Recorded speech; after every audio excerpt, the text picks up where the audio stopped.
on his way. Devil is on his way. Devil is on his way, motherfucker. The devil gonna make you pay. Fall to your knees. Devil is on his way. Fall to your knees. Devil gonna make you pay. Fall to your knees. Devil is on his way. Mountain Murders is an Appalachian true crime podcast. Some content may not be suitable for all listeners. Listener discretion is advised. We say fuck a lot. Hey, y'all. Welcome back to Mountain Murders. I'm Heather. And I'm Dylan. How's it going? I'm doing great. We have some wonderful folks to thank this week who so generously decided to support our podcast at patreon.com/mountainmurderspodcast. We have Lacey, Nicole, Rachel, Shelby, and April. Wow, thank you. Thank you so much. They are sponsoring today's show, bringing you all the terrible true crime cases directly from Appalachia. Yeah, it's coming at you. Coming at you from Appalachia. Yeah, ooh. You like that? Yeah, let's brand that. Someone mentioned that we should get some t-shirts that say or read "We Say Fuck a Lot." Okay. And we're going to bring that back because apparently people miss "We Say Fuck a Lot." Yeah, we just like to let them know what's coming, what's going to happen. That we're going to say fuck. Maybe. We may say fuck this episode. I'm not sure. Too late for that. We were just watching Naked and Afraid. Oh, man, that show is such a guilty pleasure on so many levels. I don't watch a lot of reality TV. You probably know this if you listen to the show. Dylan loves trashy reality TV. I do. He does. So this is one of the only shows that I'm willing to sit down with you and watch, right? Yeah, I can't get her to watch 90 Day Fiancé or Below Deck. She just leaves the room. Yeah, I'm not interested. But Naked and Afraid, it's so entertaining. Well, I mean, it has some very interesting aspects to it, and they're always dumped off somewhere where you wouldn't want to be naked. Typically, it's, hot, bugs, cold, whatever. And just watching Snaky. Yeah, and watching the people interact with each other, dealing with each other's personalities. I don't know. Do you think we would make it, me and you together? I don't know. Yeah. We can barely make it through the week. Inside of a house with hot water? I mean, like 2 days ago, I was ready to divorce you, so I don't know. Yeah. I thought, well, it can bring us closer together.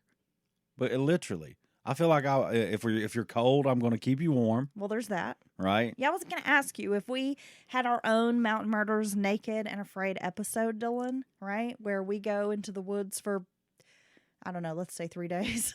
Because that's probably about all we're going to make it, right? We like our creature comforts. What skills do you bring to the table? Okay, I can carry stuff. Yeah, you do have big shoulders. And I'm warm. Yes. Like you would be opening the door to let the heat out. You wouldn't have to worry about being cold. Right. And you don't have to worry about feeding me the whole time because I can live off my emergency reserves that I keep on my body at all times. So we could do Naked and Afraid for like 60 days. Yeah. Yeah. They're talking about, are you guys going to look for food? Like, nah, I'm good. Right. Okay. I'm down like 8 pounds, bro. I have a lot of fat reserves as well. So Yeah, that's going to work in my favor. What do you bring to the table? Well, I'm really bossy, so I can supervise your activities. I already thought that you could take control. You could help us get things done. Keep me focused. Yeah. Okay. Yeah, I agree with like that. In our real life. Yeah. And, I mean, I do have some knowledge of hunting, fishing, so that might be helpful depending on where we were. As long as I bait your hook for you. As long as we're not in a snaky place. It's not going to work for you. And I can't be someplace where I'm going to get a bad sunburn because I'm very, very pale. And No. I burn pretty badly. I almost think I have a sun allergy because the last couple of years, if I get a sunburn, it immediately starts blistering. Yeah, you get it bad quickly. Yeah. I know, right? So I don't think I could be someplace where I'm naked and getting a sunburn. I think the one item, instead of being a fire starter or a knife or machete, I would just bring 100 SPF sunblock for you. Thank you. Because it's going to go down bad if you get burnt. If I could bring an item for you, Dylan, I'd bring you a carton of cigarettes. Oh my God. Yeah.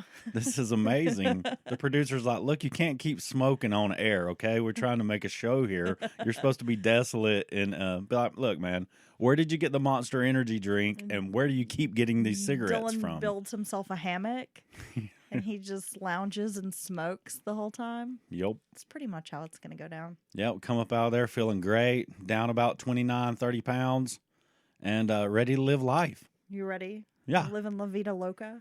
Yeah, so okay, so I'm really excited about this story. If you don't have any other business to take care of, No, the only business, Dylan, I'm going to interrupt you, that I'm going to mention to our listeners, if you have not subscribed to our YouTube channel, even if you're not listening to the podcast via YouTube, go anyway. If you have a YouTube account, if you've got Gmail, it's easy to sign in. Get your little YouTube account going.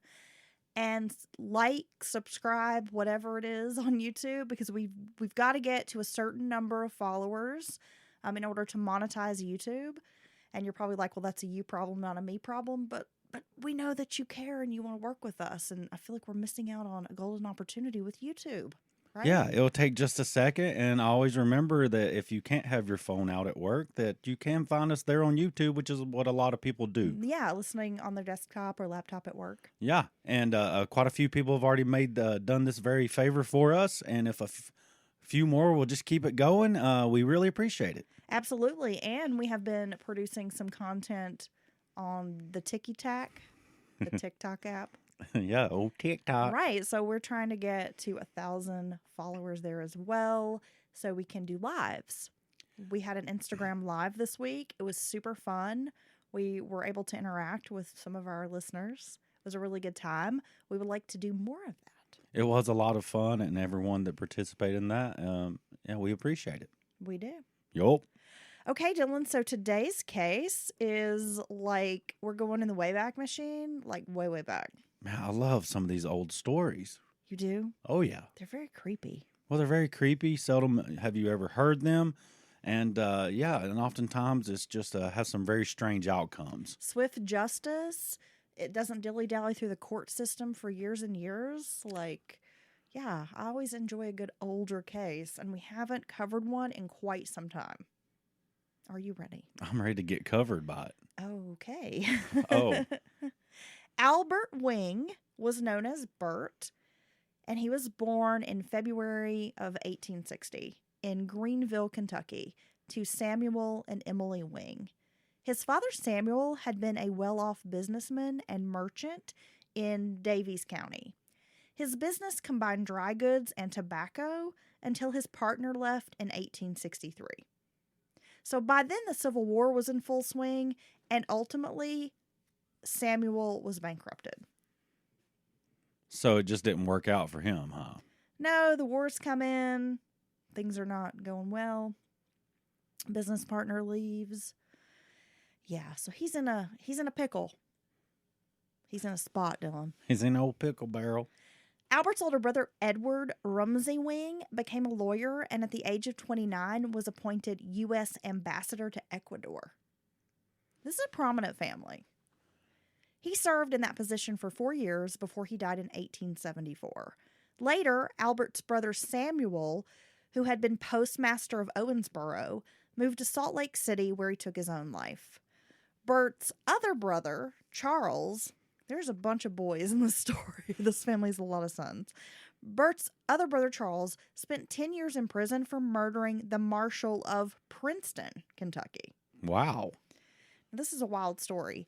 Charles had been the city attorney in Princeton, but he was also a drinker.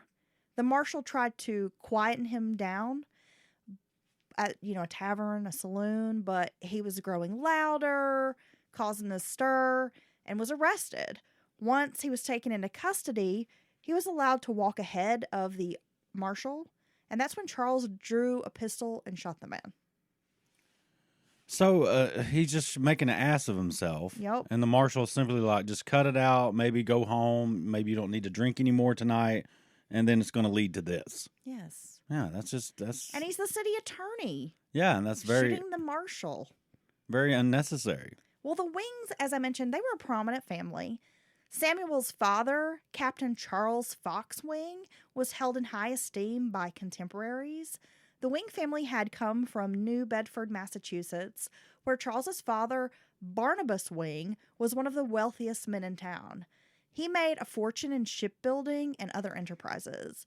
He was so well off, in fact, that during the Revolutionary War, Barnabas loaned money to the Massachusetts Bay Colony in order to carry out their fight Wow. against the English. So he privately financed aspects of the fight against the English. Yes. So they have some great names. Foxwing, Barnabas Wing. I mean, these are some incredible names, I think. Right? Yeah. His fortune was seized by the English, and near the close of the war, Wing had lost everything. Charles was born during these trying times, and the family relocated to central Kentucky around 1790. Though the family never regained their full wealth, Barnabas and his wife tried their best to educate the children. So Charles grew up with a deep respect for independence and understood the cost. When he was around 21 years old, Charles was appointed county clerk. He later became a circuit court clerk.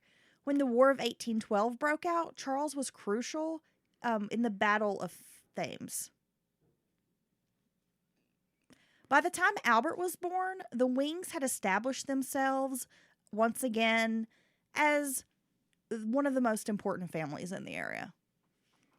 Well, I guess that proves that they have a initiative. I mean, it's not like it's all inherited wealth and they didn't do anything to earn it or whatever. So it's like they lost everything, but they had that same moxie to kind of get it back, or at least the prominence. Right, and I'm kind of giving you a little bit more background information maybe that you need, or more than you need to understand the story. But I also thought it was pretty important to kind of show that Albert did grow up with this very privileged lifestyle and came from some wealth, though maybe they weren't as wealthy. I mean, not like the Massachusetts Bay Colony here have a loan to finance a war money, but, You want me to finance your war? Yeah, Sure. exactly. Hold on one second. And just goes in the closet. Right, and so that gave Albert, I think, a certain attitude. Yeah, I can imagine that. He was considered highly intelligent, well-educated, and given every opportunity available for young men at the time. During his childhood, Bert killed a classmate, though it was ruled accidental. And I couldn't find more details about that. Yeah, I would be first thing that pops to mind. How young were they? What happened? Was it maybe through his negligence that led to someone's death, or was there any kind of intention there? So that's very interesting. Keep that in mind, though. Bert was tall and slender with sandy blonde hair and a mustache. Oh, yes. He was quiet-natured, but had a reputation for being incredibly mean-spirited when he was consuming alcohol. And he was drunk most of the time. So most of the time, he's kind of in a foul mood or just an asshole. He's an asshole. Bert was known as a sporting man who led a hedonistic lifestyle that included mistresses, drinking, gambling, and frequenting brothels. Yeah. A sporting man. A sporting man. Yeah, remember a few months ago when we covered the sporting ladies of the Old West? Yeah. So I guess if you like a sporting lady, one might call you a sporting man. So he's that's really just so these are his vices. He's just a spoiled Yeah. rich guy, right? Yeah. Who doesn't really want to do a whole lot with his life but drink and party and Drink, fuck. the lady, see the ladies, Yes. have a little sport, and gamble, and kind of just do whatever he wants. I think of him almost as like a mean-spirited Rhett Butler or something. Oh, I think that's a good comparison. Right? Yeah. He's like, frankly, bitch, I don't give a damn. Yes. Okay. It was in 1882 that Bert Wing met a fellow Kentuckian named Miriam Eaves. Miriam was the daughter of Judge Charles Eaves of Greenville, Kentucky. Miriam, known as Kitty, was born into immense wealth. Though she lived a charmed life and wanted for nothing, Kitty was a precocious young woman. A rare beauty, Kitty had jet black hair and blue eyes. So I kind of imagine that she's like a Liz Taylor type. That's exactly what I thought of when you had that description. She was quiet, ladylike, or at least appeared to be when it benefited her. She was well educated. Her conversational skills were superior. She knew how to make people feel like they were the most important person in the world. Delightful, just sheer charm. Well, and that's a very important characteristic, characteristic or skill to have if you can engage in conversation with someone, no matter what level conversation you are, and make them feel like you're a good listener, like you're paying attention to what they're saying, and that really leaves an impression on people. Well, one, I think we should just start calling it a character biscuit. Yeah, I think that Okay. works. And yes, I think you're absolutely right, Dylan. She was also a very talented pianist. When she was 15 years old, Kitty married Edward Reno. The pair had 2 children together. After a few years of marriage, Kitty decided this was just not the life she wanted. Kitty enjoyed the wild side of life. That's my kind of gal. I bet it is. No, I'm boring. I can't have too many shenanigans. Oh, that's not true. I was trying to get you to have a third night of drinking, Dylan. Phew. You don't want to party tonight? Lord, no. No, I had enough last night. That was your punishment. Yeah. I told my friend I suspected my wife was doing like the parent who might discover their child smoking cigarettes and then buys a carton of cigarettes, sits down, makes them smoke them all till they're green around the Oh, gills. I'm like, oh, you want to booze it up? Yeah. Booze. Yeah, let's booze it. Let's booze it every night. No. I'm going to teach you a lesson, young man. I can't do it. Well, eventually she ran away from her husband and children, finding herself in St. Louis, where she took up work at a brothel. This is scandalous, Dylan. So a woman with a good reputation from a moneyed family takes up work at a brothel. Yeah. Oh, Like a socialite okay. taking up work at a brothel. Yes. I'm sure that caused quite the stir. Oh, it did. She would also be employed as a sex worker in Memphis, Tennessee, and Evansville, Indiana. You know what? It's her body, Her body, right? her prerogative. Hey, she wants that little kitty cat out running around. Kitty can do it. Kitty's life seemed to be plagued with tragedies. While she was living in Memphis, Kitty attempted suicide in a cemetery. And I don't have a lot of details about that, but later a man named Harry Stewart, who was the husband of a Madam Mrs. Prettyman, tried to kill himself with morphine while Kitty was employed there. So she's witnessing this other suicide attempt, Goodness. right? Then another woman named Lottie Johnson poisoned herself with morphine because she was so jealous of Kitty, who at that point was going by the name Essie Davis. She had shed her real name. Now, could you imagine? So she's pretty from the upper crust. I would imagine she garners a lot of attention there at the brothel. Yes. Men come in there just wanting to see her or be with her so they could say they did it. So, yeah, I could see. But, I mean, I hate that woman felt that bad about it to kill herself. That's horrible.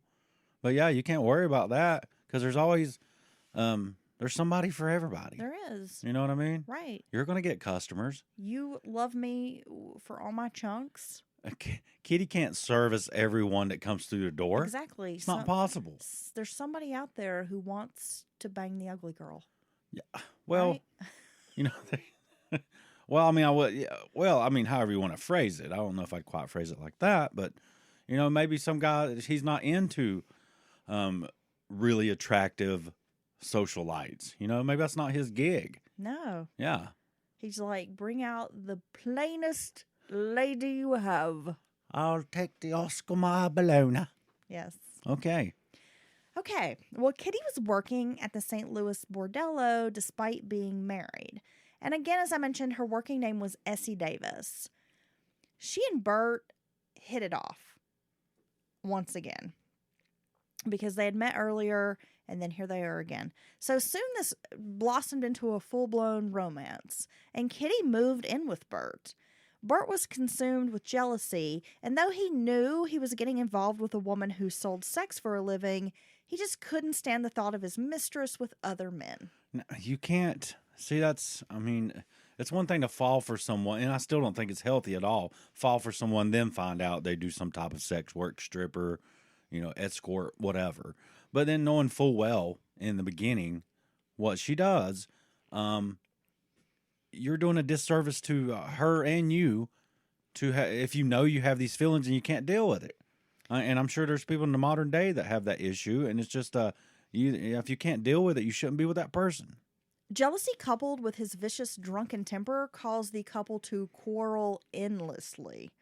On the morning of April 3rd, 1883, Bert went to Mrs. Prettyman's brothel at 1125 Pine Street, where Kitty kept a room. While there, another of her regular customers, a shoe clerk named Joseph Glenn, also arrived.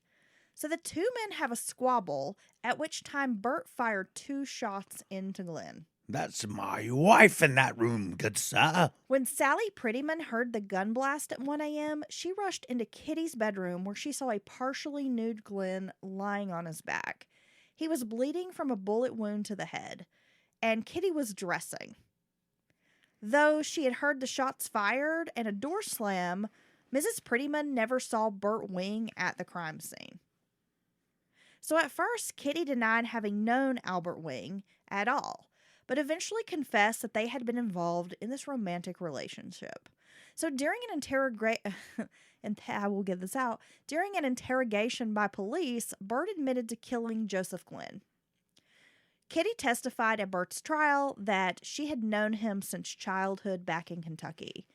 She had also known Joseph Glenn 4 years prior to his death. Kitty was the only eyewitness to the murder. She described a struggle between the men after Glenn refused to leave the room with Bert. Glenn had been holding Bert's pistol for $2, which he brandished during the argument.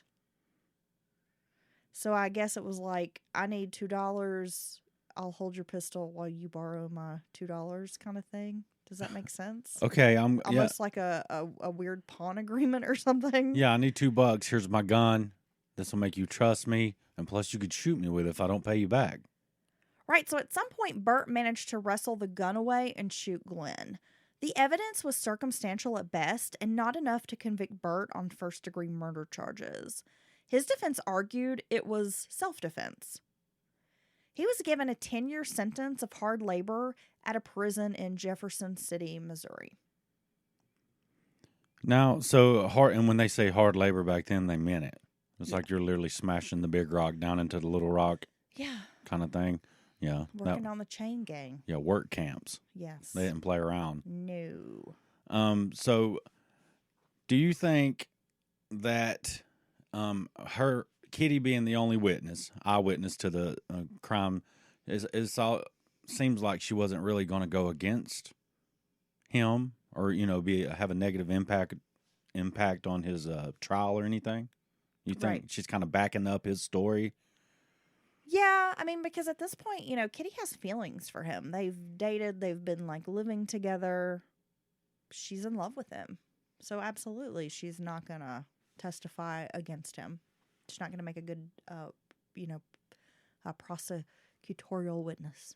And that's saying that it was his gun, but the other man had it and pulled it out during the argument is kind of pretty smart if you think about it. You know what I mean? Yes. I didn't bring my gun to this. I wasn't trying to do anything. He just happened to have my gun, which he pulled out on me, and then I had to fight for my life. So I have to say these newspapers, I use a lot of old newspaper articles from the 1800s for this case because there are very few resources out there. There's not a book or anything like that, really. So it was all old newspapers, and they word things very strangely at times. It's definitely a different use of vocabulary and very nuanced. You kind of have to read between the lines. So what it seems like to me is that, this guy Glenn and Bert Wing knew each other, maybe even had a little bit of a friendship, and Bert knew this guy was going to see Kitty, and he went over there, but it was like, hey, I want you to come with me, and I want you to leave Kitty and come with me, wherever they were going to go, probably to a bar or something, a saloon, and the guy refused, and then they get into this squabble. So was it motivated by jealousy, like he didn't want his buddy with his girl, that kind of thing? Or maybe he was just drunk and being an asshole, like you come with me. Or and else. then they got in this fight, right? So it's kind of hard to know exactly what went down. But either way, Burt Wing shot the guy. Yeah, it sounds like Glenn had one thing on his mind. He was partially clothed. Yeah. So he's already, it's business time in Glenn's head. It was business time. Yeah, he's about to make it happen. After the murder in St. Louis, Kitty returned to her father's home with a desire to reform. The murder had shaken the young woman. Feeling she needed to change her ways, Kitty consented to go to a convent in the Northwest. Her reformation to become an honest woman was short-lived. Can't make a hoe housewife. Or a nun. Or a nun. Maybe you can. Maybe God can change her. Yeah, I mean, I don't even think she was really at the convent to be a nun. I think it was more of like, you're going to go here and be surrounded by pureness. By these, religious women. And so this makes me wonder and, if Kitty had some kind of just enjoyed having sex. Now, I'm not even going to say a sex addiction, because I'm not going to say every sex worker is a sex addict. I don't believe that. But I just wonder if maybe she just liked or found it exhilarating or taboo, or she was acting out in some way against her family or something. What do you think possibly her motivation was? I think it could be all those things. Okay. Maybe it's like, so she went to this convent. Maybe it was like hoe camp. Like, instead of sending you to like a gay conversion camp, they try to convert you from being a hoe. It's like a hoe conversion camp. Yeah. Maybe that's what it was. Okay. Right. And they're just showing you how to do the daily chores, not go down to the brothel and just be with the one man. They could have like a statue or Here's stand some in. needle point. Yeah. Right. Okay. You're going to learn how to make a nice stew. Okay. A stew. Sure. Just a good solid Just a stew. Good Brunswick stew. I don't know. So before long, she had once again returned to St. Louis to find work at another brothel. A few years later, Kitty tried to quit the streets, and she went to Wisconsin, where she entered another convent. And while she was at this convent in Wisconsin, she became an accomplished music teacher. Because again, she was a very talented pianist, and she started teaching music to, various children and whatnot, and was like really great at it. Okay. So people were like, "Oh, good, she's found something she can do, constructive, makes her feel good, and it'll keep her off the streets." Yeah, she quit the streets, but the streets didn't quit her. Exactly. Okay. So when she received news that her lover Burt had been released from prison after serving 4 years and had received a pardon, Kitty returned to Greenville, Kentucky. And by now, Burt had found work at a tobacco company. So she's really into this dude. So she's like, we can finally get back together, move on from this. That's cost us years together. And she's obviously into Burt. She likes him. On May 1st of 1891, the two were married despite objections from Kitty's father. For a short period, the newlyweds seemed fine. The world was their oyster. But soon Kitty began feeling the itch to return to her old ways. She left for Louisville, leaving Burt behind. And a few weeks later, he followed her there. When she arrived in Louisville, Kitty immediately found work at Myrtle Edwards' brothel, located at 730 West Green Street. Kitty returned to her seductive ways, flashing glimpses of her ankles at the gentlemen callers. The women were bawdy at Myrtle's. They smoked, flounced around in only petticoats, and flirted by giving winks across the room. Ooh. Scandalous. My goodness. Yes. Prostitution in this area was wide open.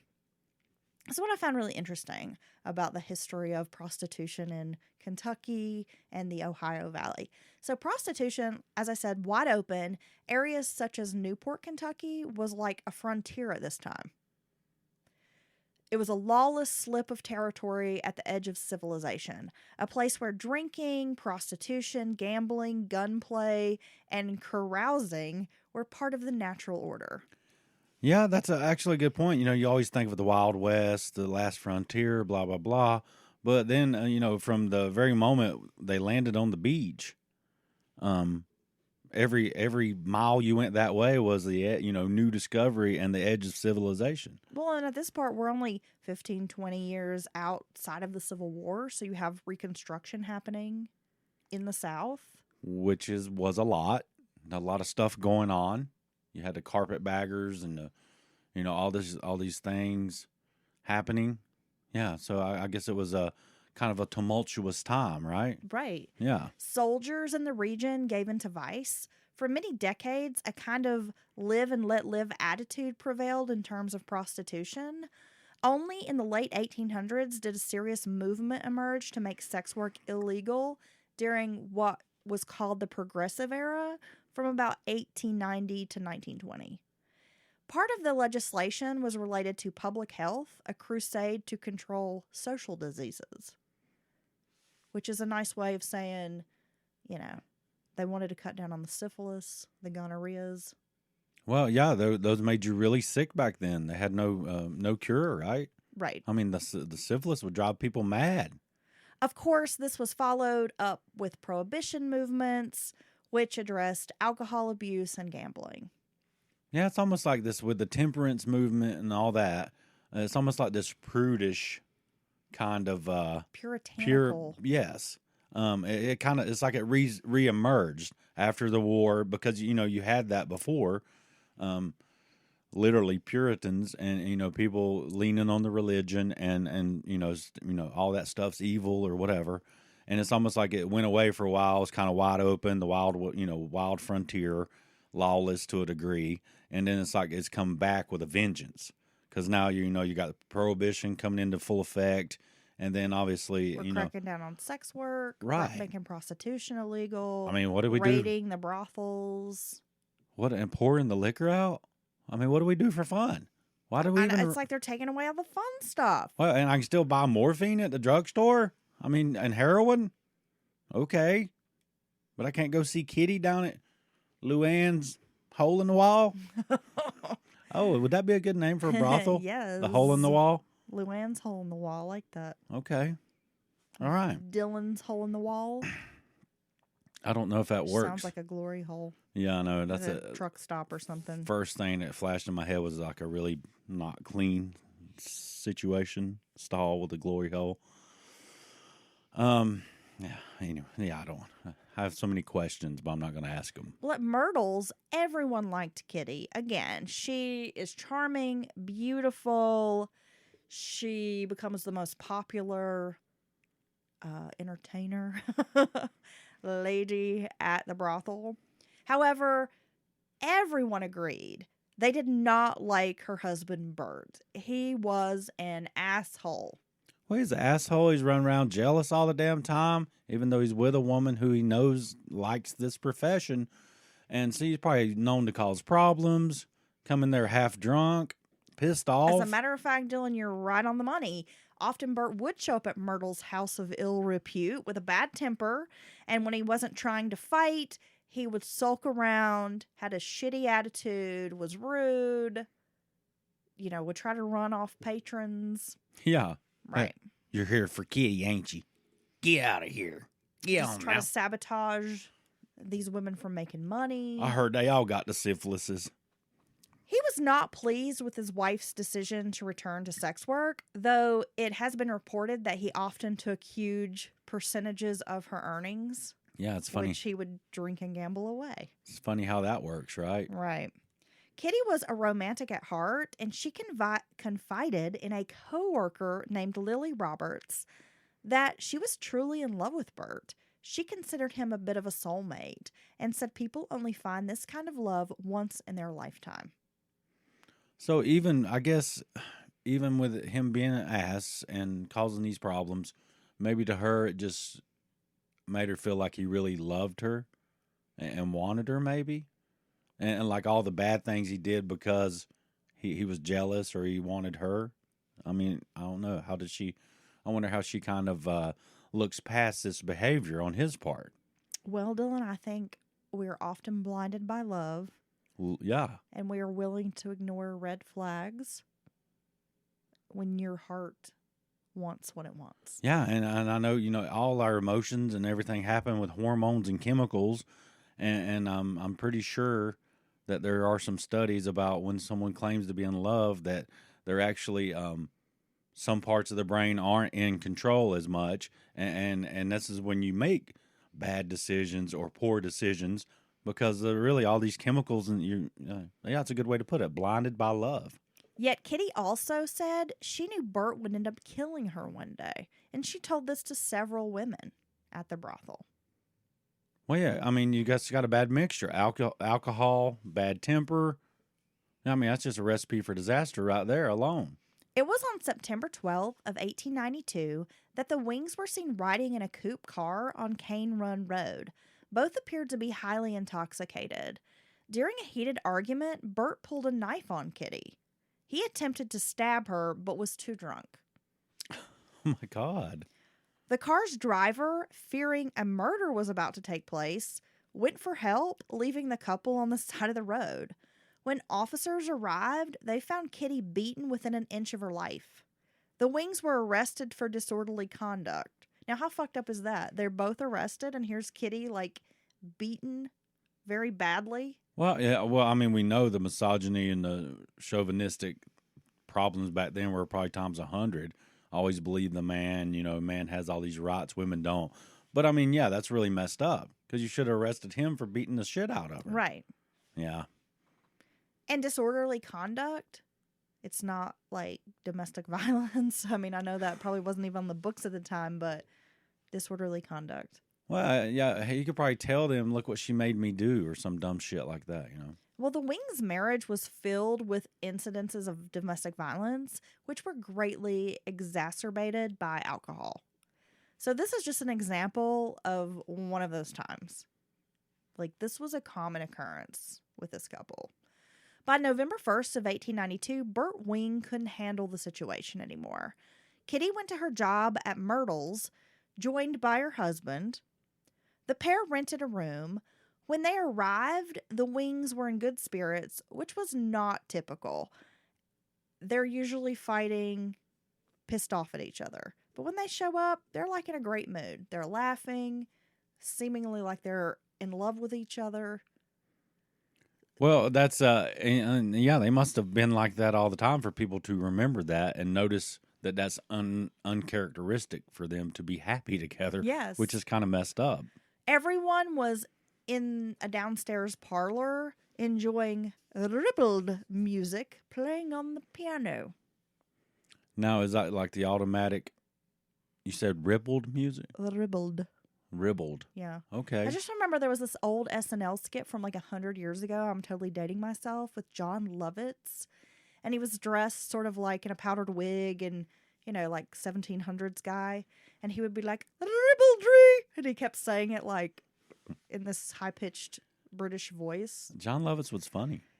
At times, yes. Yeah, at times, in small doses. But when I saw that it was ribald music, I got excited because I was like, oh, I can just see John Lovitz saying ribaldry. I'm actually not sure what ribald music is, Dylan. Well, I wonder if it's that automatic, punch card kind of thing that goes around and it plays by itself. Well, it refers to sexual matters in an amusingly rude or irreverent way. Ah, okay. So it's dirty songs. Oh, okay. So they're doing the full-blown, gathered around the piano, drinks, cigars, smoking, everybody just laughing and carrying on, singing along with the piano guy. Yeah, so basically dirty limericks put to music. I guess Okay. that's music, right? It was while they were joking and coking, everybody's around the piano, the drinks are flying, it's a sing-along, it's a party, that they all hear a sound upstairs, like a crashing, like a struggle, right? Crashing sounds, and then a few moans. However, these noises were not unusual in the bordello, so no one paid much attention, right? Because we're used to maybe some snarling and growling and grunting. Some screamers. Exactly. A few minutes later, the noises grew louder, and the moans were definitely not from pleasure. They were from a person who was injured or hurt. When the others decided to go upstairs to investigate, they found Kitty's door locked, and they had to break down the door to get inside. When the doors finally opened, they found Kitty inside, crumpled in a bloody pool on the floor. Only a few months earlier, other prostitutes, Emma Austin and Eugenia Sherrill, had been murdered. In 1892, a murder case lit up newspapers in Louisville, Kentucky, as it happened in a rather well-known brothel run by Emma Austin. So on the morning of September 9th, Mrs. Austin made a hearty pancake breakfast. Despite several other people being on the premises, the only ones to eat the pancakes were Austin and her star prostitute, Eugenia Sherrill. Both women, they fell deathly ill, really sick, and eventually it was found that they were poisoned. But it wasn't clear whether both women were targets or maybe one or the other kind of thing. Yeah. And there was no dearth of suspects, because it was like, could it be one of Cheryl's clients who had stayed the night? Was it the grocer who lived downstairs? Was it a family member, or possibly a jealous rival from another brothel, or someone's wife? Was it a suicide? And this investigation dragged on, and the local papers printed every detail. Salacious details. Oh, yeah. Including the names of the men who visited Austin's bordello. Oh, no. Though law enforcement had a wealth of information, they could never charge anyone with the murders. This situation had sex workers in Louisville on high alert. So as they come in and find Kitty on the floor, they're losing their shit, because they're like, oh no, probably not thinking another one. it's a serial killer, but they didn't have a term for that yet, right? Yeah, and if they were to charge any of these clients or anyone, or kind of single someone out, who knows, they may have a sympathetic jury who doesn't, who views the girls that work, sex workers, in a certain light and thinks they're not, maybe worth someone being in trouble over, So, yeah, I could see how that would work. The room was covered in blood spatter. The bed was in a rumpled condition, as if a sexual encounter had occurred. The women picked Kitty up and placed her on the bed while someone was sent to fetch a doctor. Kitty had been stabbed just below the heart, in the neck, and in the back. The stab wounds punctured her lungs. Kitty would bleed out before help arrived, but her husband Bert was nowhere to be found. Yeah, well, I mean, how hard of a case is this to crack? I mean, people know Bert's temper. She's actually told friends, confided that if anything he may kill me at some point, lose his temper. So, I mean, I don't know. It seems to me like they would go almost directly after Bert, and now he's missing. Bert managed to climb out a window onto the roof and jumped 20 feet below. Since Bert was penniless, police didn't think he would get far on foot. Yet days passed with no sign of him. Law enforcement carefully watched boats and trains searching for the suspect. Witnesses across the city spotted him in a brewery. Someone reported they thought he was an actor. And another man reported that he had seen Bert with dyed black hair and a dyed black mustache. Bert Wing had managed to escape all the way to New Orleans, where he was arrested on November 10th at a saloon. Dang it, Bert. It was said he had made a pit stop in Louisiana on his way to Mexico. But he just had to stop and shoot some pool and so he's pulling drink the some whiskey. old Billy the Kid. We got to head for the border. Yes. Okay. You like Mexico? Woo! Yeah. So Bert was brought back to Louisville, Kentucky, and placed in jail. Nearly 1,000 spectators showed up. They wanted to catch a glimpse of this alleged killer. Well, and that just shows you what a stir these stories in the newspaper had caused, and it was just the talk of the town. A packed courtroom came to view the neatly dressed accused murderer, who was defended by attorney J.T. O'Neill. Initially, Wing entered a not guilty plea, but O'Neill announced that his client would withdraw the not guilty plea and plead guilty. He asked the court for clemency and leniency for his willingness to accept responsibility for his wife's murder. At trial, Albert was given a life sentence. It was actually Judge Eaves, Miriam's father, or Kitty's father, who made an eloquent plea for mercy that saved his neck from the halter. Judge Jackson, who was overseeing the trial, informed Wing, quote, "You owe your life to a man whose unfortunate daughter you killed. Your life that is to follow should be one of repentance. Wow, I wonder what compelled her father to do that. I don't know, Just Dylan. maybe in the spirit of forgiveness, or based on his religious beliefs or something. Maybe. And Wing made no statements. Yeah, see, when people do that, I don't know that's what he did. Some people's like, I'd never do that, or I'd do this and that. Well, you're not in their shoes, and personally, I don't know that I'd be capable of forgiveness like that, especially if you killed a friend or family. But I respect how much character that takes. You know what I mean? I mean, that just takes a lot of soul searching and just. And if it benefits the victim's family or friends to give that forgiveness to the perpetrator, then hey, have at it.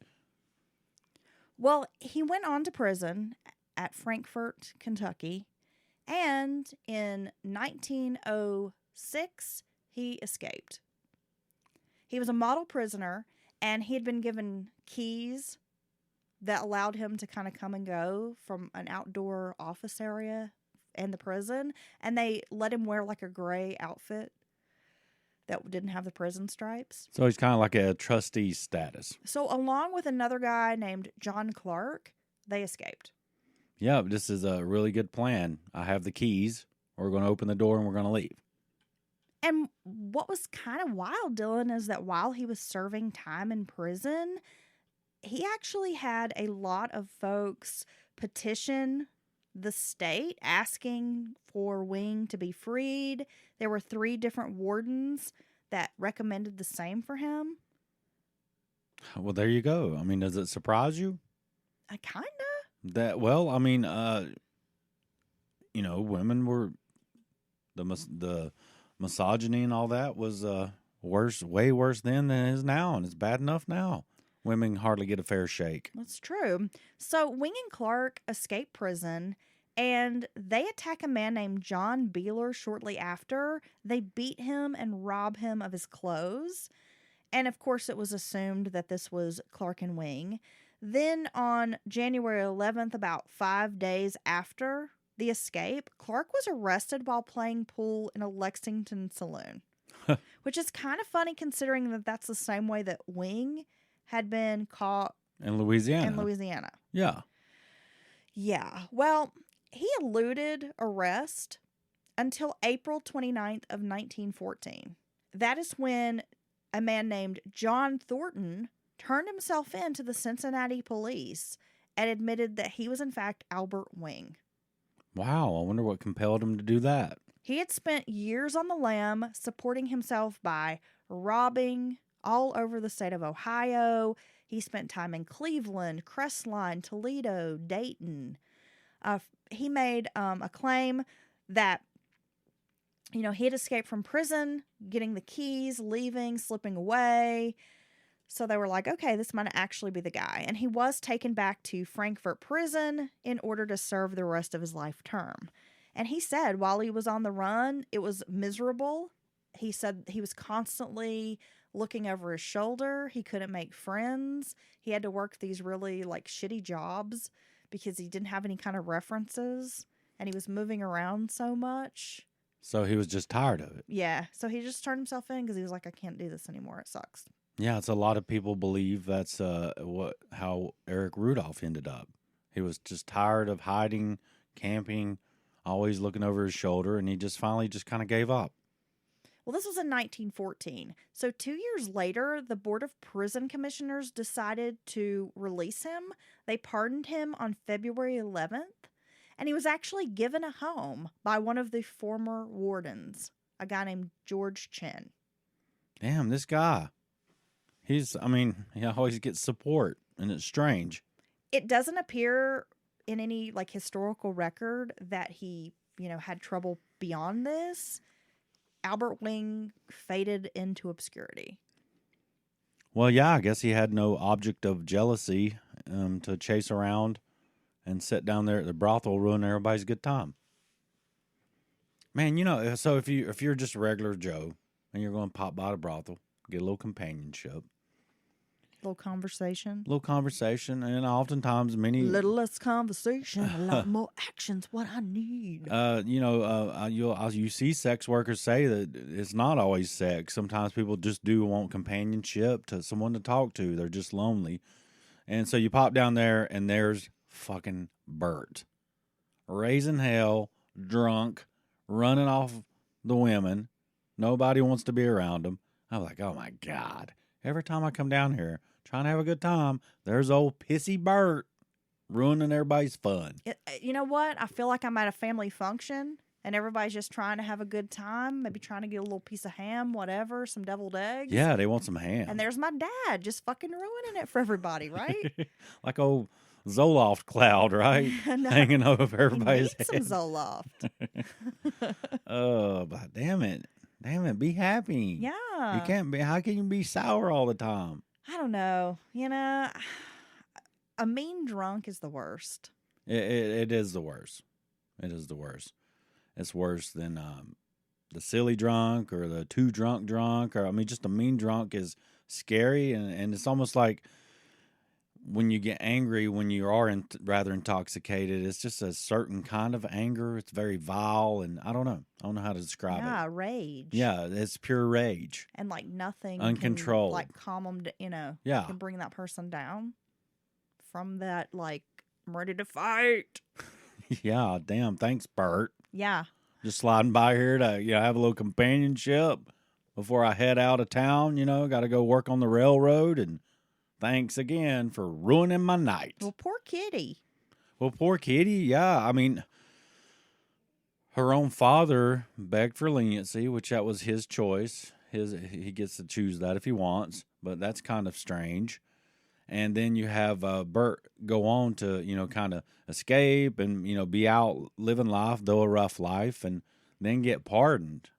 I don't really feel like justice was served in this case, do you? Well, no, because he murdered a man years earlier, got a light sentence. Yeah. Right? Murdered someone possibly in childhood, even though it was an accident. We don't really know what happened, and it seems like he does have a bad temper. And I think it's very odd that his brother Charles, in a drunken rage, shot the marshal. Yeah. Well, I guess must run in the family, these bad tempers or something. Yeah, these people, apparently, they don't need to have any alcohol. And then murder his woman. Well, and I think that's one reason why her father, the judge, did ask for clemency. He recognized that Kitty and Bert did, from what I could read in the newspaper article and kind of decipher, is that I think her father saw that they did care about each other, and he kind of blamed it on the alcohol. Like, okay. Oh, well, this probably wouldn't have happened if they hadn't been drinking. Right. And he may not have agreed with his, I'm speculating, but he may not have agreed with his daughter being in sex work. Well, there's that. And like, well, I kind of understand where he's coming from kind of thing, who knows? Right. Yeah, okay. All right. Well, is that the end? That's the end of the line for Bert. The end of the line, bro. He just faded to black. Yes. Okay. Well, that's a good story. Thank you. And I know those are tough because often there's not much as far as source material. Newspapers.com is my friend. Yeah, and then you get into the old newspaper articles, and a lot of times they're very salacious. You got the yellow journalism. You don't know what's being added or subtracted from the story. Well, and then they're worded in a very odd way, in like an odd manner, and you kind of have to read between the lines because they won't just come out like, today's newspaper reporting is very much straightforward, like this and this happened, but they have kind of a way of a lot of subtlety in the way they word things, so that you have to read between the lines or kind of know what this nuanced language is, kind of thing. Okay. Because, they're not just going to come out and say, she was a sex worker. It was like, oh, she was a frivolous woman. A frivolous woman. Who enjoyed ribaldry. Right. All right. So that was a good story. A good episode of Mountain Murders. Yeah, you got anything else there? Well, no, I was just going to say my resources were many old newspaper articles, from Kentucky. There was an article from the New York Times. It's kind of a big news story.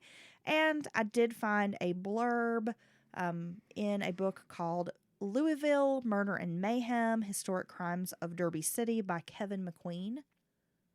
And it did have, some information. Okay. All right. Yeah. Well, I appreciate you all tuning in for this episode of Mountain Murders. Yes, we do. And we love you all. Drop us an email if you have a case you would like us to cover, mountainmurderspodcast@gmail.com. Again, we ask you to subscribe to our YouTube channel and give us a follow on TikTok if you're on that app. Yes, Heather's having a lot of fun making videos over there. You need to help me. I'm gonna. You're useless. No, it's not. It's not true. Dylan's like, don't put me on camera. Oh, that's a big stupid head. He's like, I don't want people to enjoy my body. Yeah, I mean those poor people that took part in our Instagram live and had to see my big noggin. Jeez. I feel like we have to have a contest to determine like the diameter of your head. I think we threatened to do that already. No, Someone we need to. on the TikTok or on the Instagram live said we should get out a measurement tape. The cloth one likely would be the best way to get an accurate circumference of my head, but I don't think I want to know the truth. You don't? No, it'd be like a jar of jelly beans. Guess how many's in there? Yeah, this could be fun. Okay. Right? And then we could do like a big reveal. Okay. Okay. Yeah, I'll do it. I'll put my body on the A line. big head reveal party.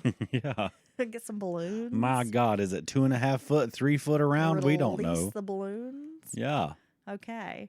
We'll be back on Wednesday with our midweek episode. We'll have some true crime news and, maybe some other shenanigans for you. Make sure you tune in. Bye.